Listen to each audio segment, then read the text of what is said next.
Petite France, Parlement européen, cathédrale. Strasbourg, nouvelle étape de mon Tour de France des tramways.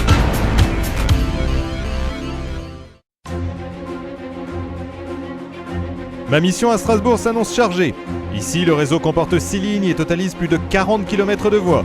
Depuis sa réapparition en 1994, le tram a donc fait du chemin.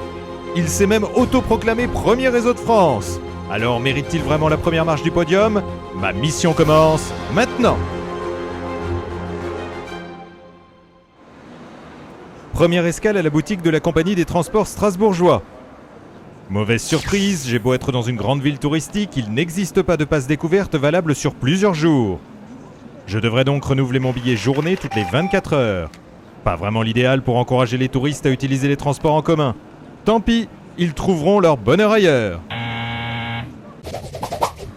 Attention, ici on valide sur le quai.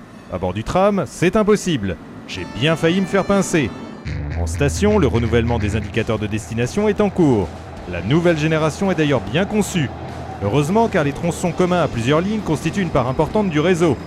Illustration à la station Homme de Fer. Ce pôle de correspondance est le plus fréquenté. 5 des 6 lignes de tram se croisent ici. Aux heures de pointe, les rames se suivent à la queue leu-leu. D'autres sortent même carrément du lot.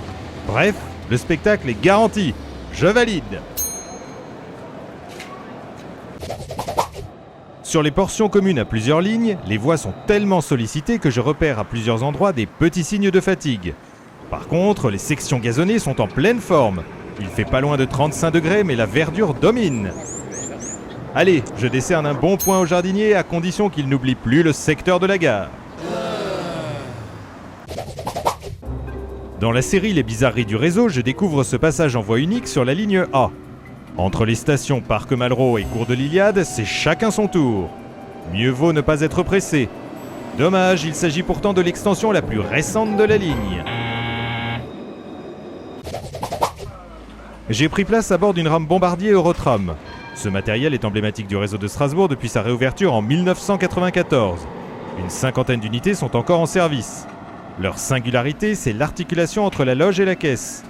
Autre particularité, ces grandes portes coulissantes. Malheureusement, je découvre vite que la CTS n'a pas l'air de bichonner ses Eurotrams. Rames circulant avec des portes hors service, baies vitrées souvent sales, filtres de ventilation qui en disent long sur leur entretien, et pour finir, certaines girouettes latérales qui semblent en petite forme. J'ai rarement vu autant de laisser-aller dans la maintenance. Malgré tout, les aménagements intérieurs de ces rames valent le détour.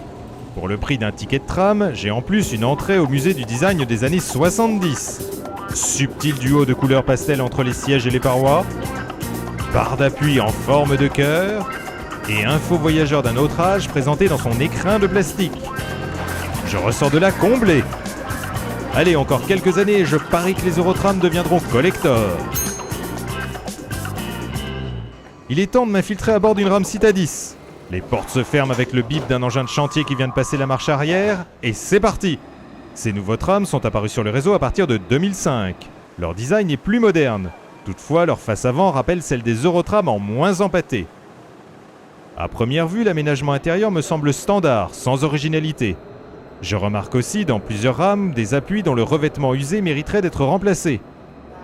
Enfin, regardez la propreté du plancher. J'en déduis que Monsieur Propre est définitivement fâché avec la CTS. Cette espèce de carapace, c'est la gare centrale. C'est aussi le terminus de la ligne C. Dans l'attente d'une hypothétique extension de la ligne, l'arrêt a été relégué dans un coin et ne présente pas d'intérêt particulier. En revanche, je descends dans les entrailles de la gare pour jeter un petit coup d'œil à la station où passent les lignes A et D. L'endroit est un peu brut de décoffrage, mais les trams s'y succèdent à un rythme soutenu. De plus, le choix d'une section souterraine m'apparaît tout à fait judicieux. Cela permet de passer sous les voies de la SNCF, d'éviter le trafic auto du quartier de la gare et de rallier en un éclair le centre historique. Bref, une idée de génie!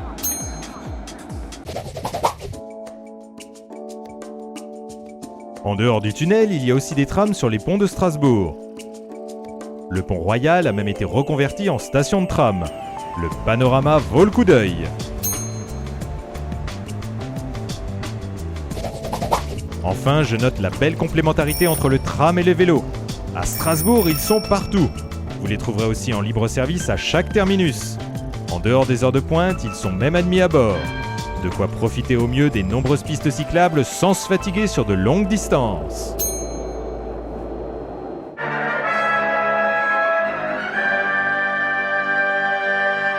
Bilan de ma mission à Strasbourg. Mes mauvais points pour dénoncer principalement le manque d'entretien des rames, mes bons points pour saluer un réseau efficace et ambitieux.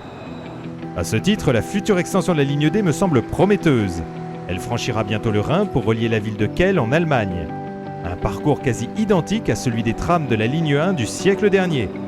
Le tram le plus européen de France n'a donc rien oublié de son passé pour se projeter dans l'avenir.